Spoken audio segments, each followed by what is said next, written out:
Hello everyone, I hope you're all doing well. So today I'm gonna show you how to build your own home workout and how to structure the workout that you're gonna do.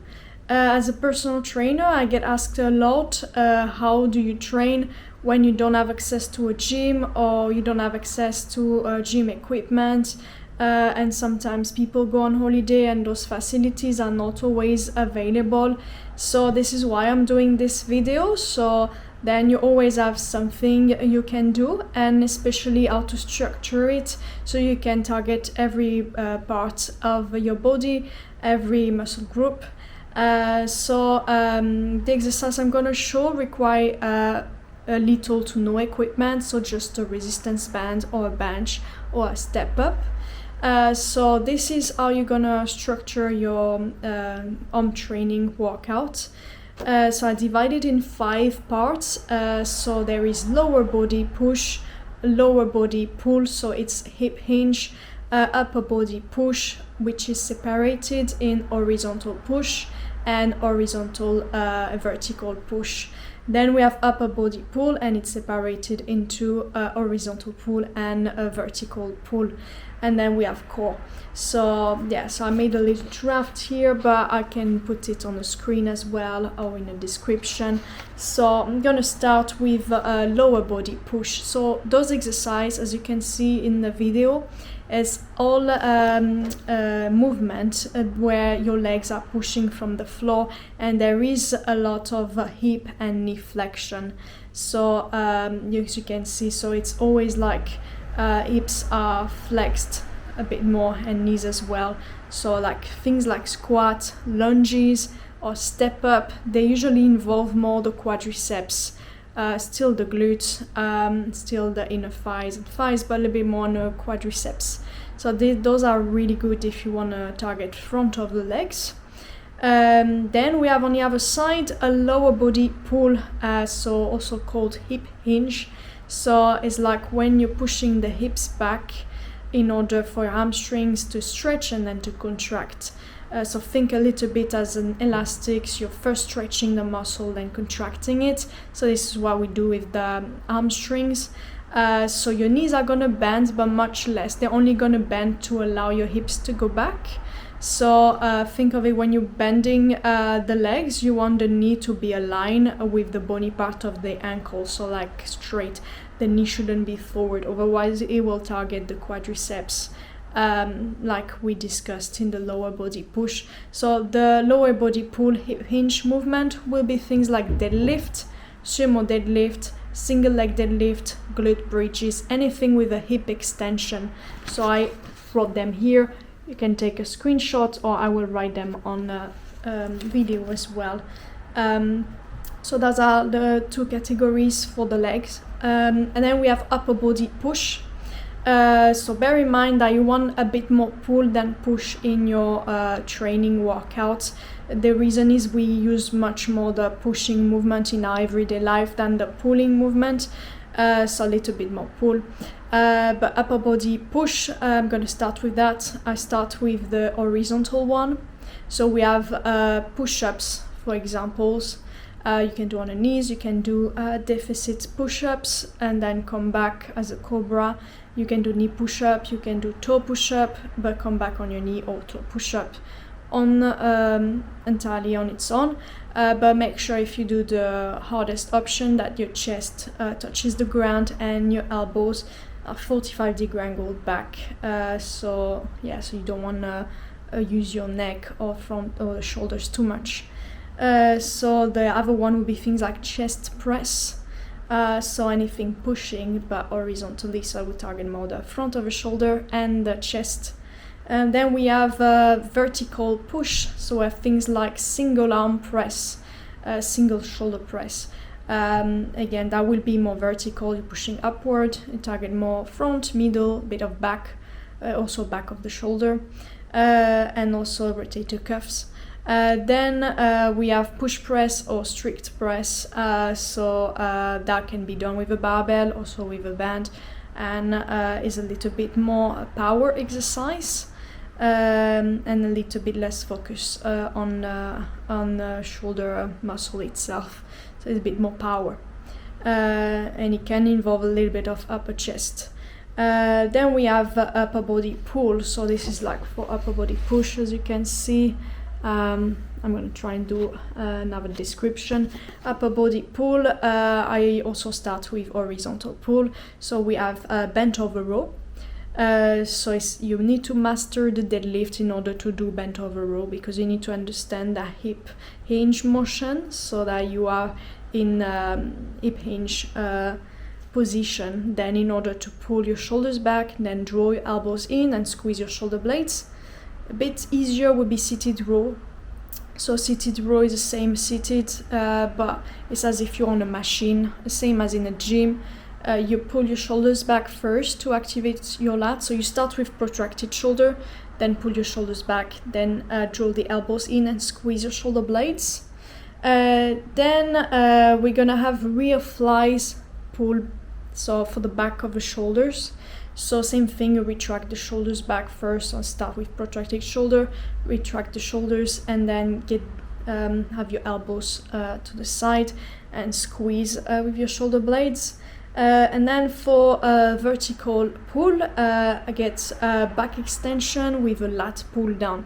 So that will mimic the lat pull down you get. Also pull-ups is a great way if you're a beginner to target those areas. So with band, or you can do with just body weight, back extension, and then really contract the shoulder blades and squeeze the glutes as well, because the full body is connected. So even though those are split into 5 parts, always bear in mind that if you work your upper body, your lower body will be engaged. Definitely, you will still be squeezing the glutes, activating your core. If you work your same if you work your lower body, you will still have a strong upper body.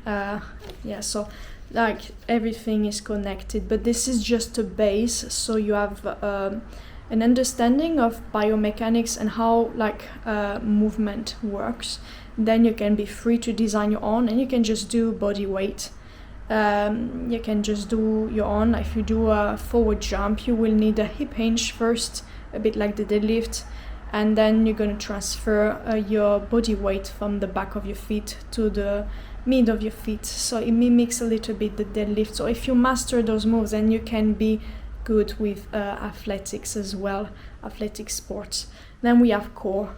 Core, obviously, there is plank, side plank, also things like dead bugs or leg extension, anything with the core. Alright, so those are like the categories. They are very simplistic, very simple.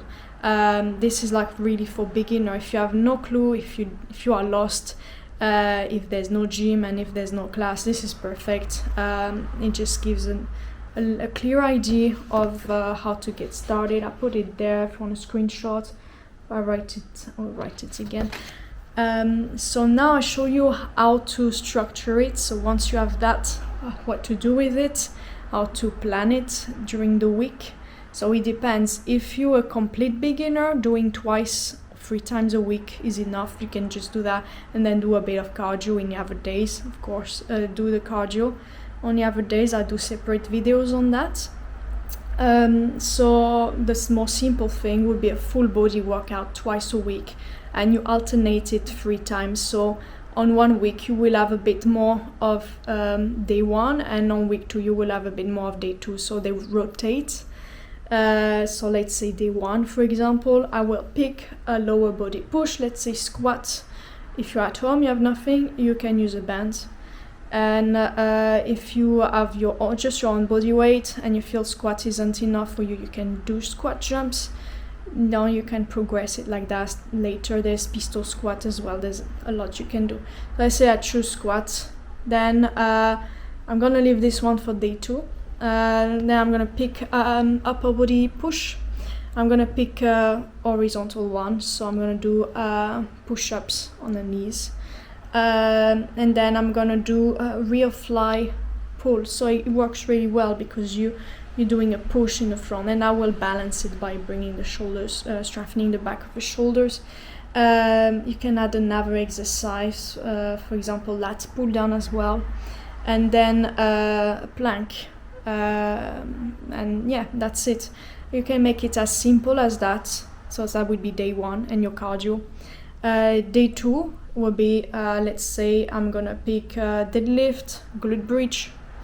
Then I'm gonna do a single arm shoulder press, then bent over row, and side planks, and the cardio. And then you have those 2 plans and you rotate. So you do Monday the first one, then Wednesday the second one, and you can do Friday the first one again, but then the next week you will have the second one on Monday, the first one on Wednesday, and the second one again on a Friday. So they both get worked as much because they rotate.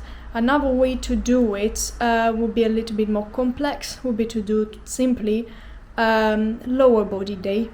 So let's say day 1, legs, and you do most of that. And day 2, doing upper body, and day 3, doing core. So that'd be another way to do it. And then you can make it even more complex by doing a lower body push day, like doing all of those basically. So day 1, day 2, day 1 lower body push, day 2 lower body pull, hip hinge, day 3 upper body push, day 4 upper body pull, and then core. And you can make it even more complex by dividing the upper body push by let's say a day for only horizontal pull, and then horizontal push, and then a day only vertical push, more targeting on shoulder, like a shoulder day basically, chest day, back day. Like you can really split them up as much as you want. Of course there will be more exercises that would be more for advanced people who are looking for more like bodybuilding type of workout. So they'll be like very complex. So if you choose a shoulder day, of course there will be more exercise than there, but this is just a plan. And then you can do like a bit like your own plan. And as when you learn an exercise, think of it, where should I put it, where can I put it? Let's say you're learning lunges or something like similar. Is it a leg push? Then you put it there, and that's how you build your fitness vocabulary basically, and you learn more and more. So that's how you build your own home training program. So if you have any question, let me know in a comment, or you can message me, email me, or find me on Instagram or Facebook. I wish you a lovely day, and I'll see you soon. Bye bye.